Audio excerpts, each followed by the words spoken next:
আমাদের অনেকের আমসা জনিত সমস্যা থাকে, এটা ম্যাক্সিমাম লোকদেরই থেকে থাকে। এই সমস্যাটা ম্যাক্সিমাম লোকদেরই হয়ে থাকে আমসা সমস্যায়। আমসা হতে হতে অনেক সময় রক্ত আমসায় পরিণত হয়। আমসাটা এটা আমাদের ম্যাক্সিমাম লোকেরই হয়ে থাকে, আমসা জনিত সমস্যাটা। আজকের ভিডিওতে আলোচনা করব এই আমসা রোগটাকে আপনারা স্থায়ীভাবে কিভাবে সমাধান করবেন, অর্থাৎ এই আমসা রোগ থেকে কিভাবে আপনারা পরিত্রাণ পাবেন। আজকের ভিডিওতে সম্পূর্ণ বিষয়টি আপনাদেরকে দেখানোর চেষ্টা করব। আমি মনে করি আজকের এই ভিডিওটি আপনাদের জন্য খুবই উপকারী, খুবই দরকারি এবং খুবই গুরুত্বপূর্ণ একটি ভিডিও। ভিডিওটিকে না টেনে একটু শেষ পর্যন্ত দেখার চেষ্টা করবেন। ভিডিওটি শুরু করার আগে সংক্ষেপে কিছু কথা বলবো। টিকটকে কখনো আমরা আমাদের কোনো ভিডিও ছাড়ি না, টিকটকে আমাদের কোনো অ্যাকাউন্ট নেই। কিছু প্রতারক চক্র আমাদের ভিডিওগুলোকে টিকটকে আপলোড করে আপনাদের সাথে বিভিন্ন রকম প্রতারণা করে।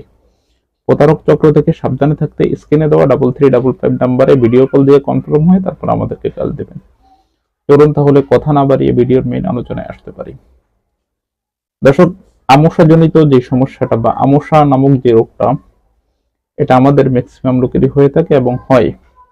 আমসা সমস্যাটা, এই আমসাজনিত যদি কোনো রোগ আপনার হয়ে থাকে, এটা কিছুতেই আপনি ভালো করতে পারেন না বা কিছুতেই আপনি এটা থেকে বাঁচতে পারেন না, তাহলে আজকে যে কথাগুলো বলছি বা যে কথাগুলো, যে নির্দেশগুলো দিচ্ছি, এই নির্দেশগুলো একটু মেনে চলেন, ইনশাআল্লাহ আপনি 100% উপকার পাবেন এবং আপনার রোগ অতি তাড়াতাড়ি ভালো হয়ে যাবে। আপনারা স্ক্রিনে এখন দেখেন যে এখানে একটা তাবিজ দিয়েছি।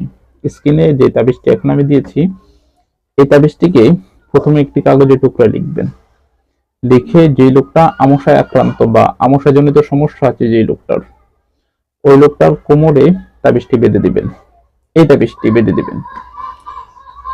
এই তাবিজটাকেই আপনি 3 দিন ফজরের নামাজের পরে যে কোনো প্লেটে বা বর্তনে বা মাটির যে কোনো জিনিসে বা কাচের যে কোনো জিনিসে আপনি মেশকো জাফরান আম্বরের কালি দিয়ে লিখবেন। এই তাবিজটাকেই লিখে আপনি 3 দিন পর্যন্ত ফজরের নামাজের পরে খালি পেটে পান করবেন।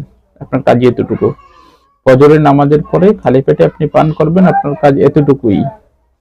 ইনশাআল্লাহ আপনি 3 দিন পরে 4 দিন যখন হবে, ইনশাআল্লাহ আপনি সুস্থ হয়ে যাবেন। আমসা যতই মারাত্মক হোক না কেন, আমসা যতই আপনার মারাত্মক হোক না কেন, আপনি সুস্থ হয়ে যাবেন ইনশাআল্লাহ। আমি আপনাকে কথা দিচ্ছি এবং গ্যারান্টি দিচ্ছি, 100% আপনাকে কেউ এই রোগ থেকে পরিত্রাণ করতে পারে না। ডাক্তারের কাছে গেছেন, অনেক ঝামেলা সহ্য করছেন, ইনশাআল্লাহ আশা করি, আমি কথা দিলাম, ইনশাআল্লাহ সুস্থ হয়ে যাবেন।